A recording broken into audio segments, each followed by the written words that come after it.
Hello, my friends. Peace, shalom, salam, aloha, namaste. Blessed be, and may the Great Spirit walk with you. My name is Jonathan Rydell, Director of Christian Education at the First Congregational Church in Chappaqua. And this week at our church, we will be hearing the disciple Paul's description of love. It is a very famous piece of writing, and one that I and many others find deeply beautiful. In it, Paul says that all the great things we try to be in this world, all the things we want to have, all the power we want to possess, all the talents we hope to have, mean nothing without love. And he's not just talking about romantic love, like when two people fall in love. He's talking about God's love, divine love, spiritual love.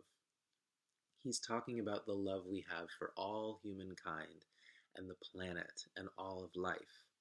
He's talking about all the pieces of love: joy, generosity, friendship, loyalty, justice, peace, acceptance, empathy, compassion. It's the kind of love we might want to spell with a capital L. Here is one part of Paul's writing. Love is patient. Love is kind. It does not envy. It does not boast. It is not proud. It is not rude. It is not self-seeking. It is not easily angered. It keeps no account of wrongs.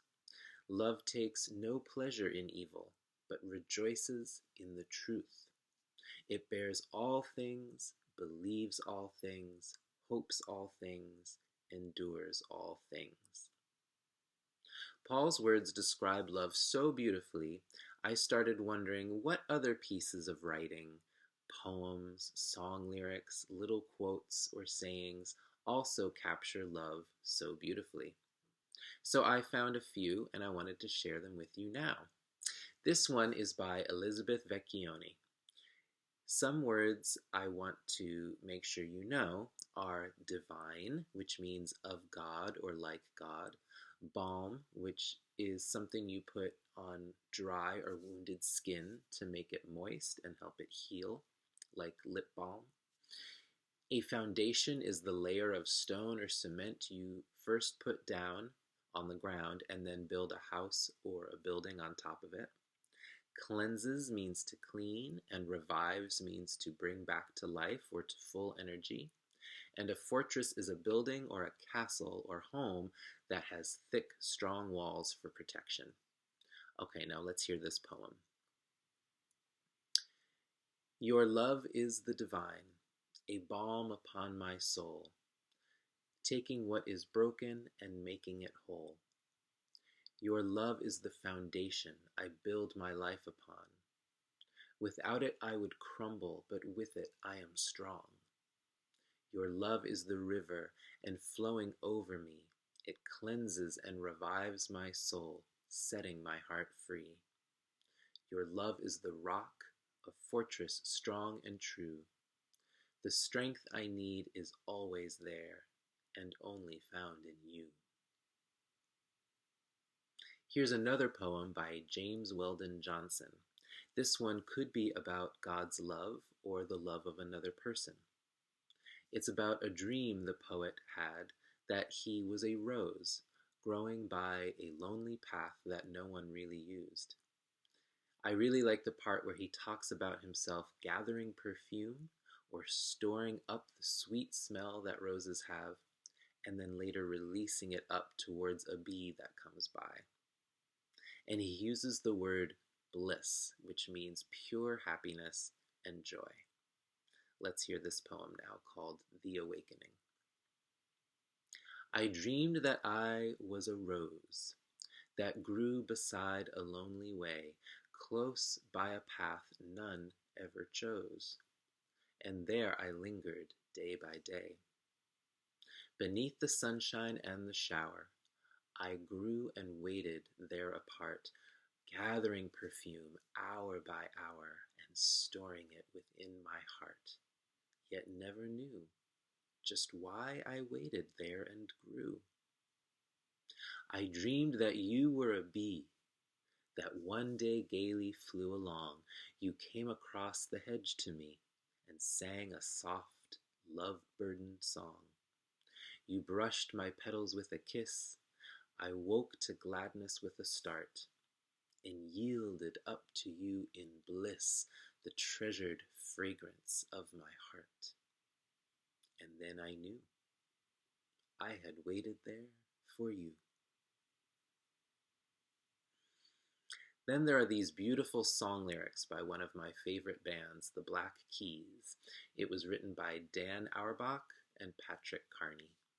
They use the word everlasting, which simply means lasting forever or never ending. And they are themselves, and they are offering themselves to someone to be their everlasting light or their never-ending love. Or maybe they are speaking in the voice of someone else, a parent, a friend, a romantic love, or God who wants to give this never-ending love to them. You can look at it both ways, and that's one of the things I love about it. It goes like this. Let me be your everlasting light, your sun when there is none. I'm a shepherd for you, and I'll guide you through. Let me be your everlasting light. Let me be your everlasting light, your home when there is cold. In me you can confide when no one's by your side. Let me be your everlasting light. Let me be your everlasting light, your train going away from pain. Love is the coal that makes this train roll. Let me be your everlasting light. And finally, my children, I wanted to share with you some quotes about love, some short expressions people wrote down or came up with that are fun or inspiring to share. Love makes your soul crawl out from its hiding place. That's Zora Neale Hurston. Nobody has ever measured how much a heart can hold.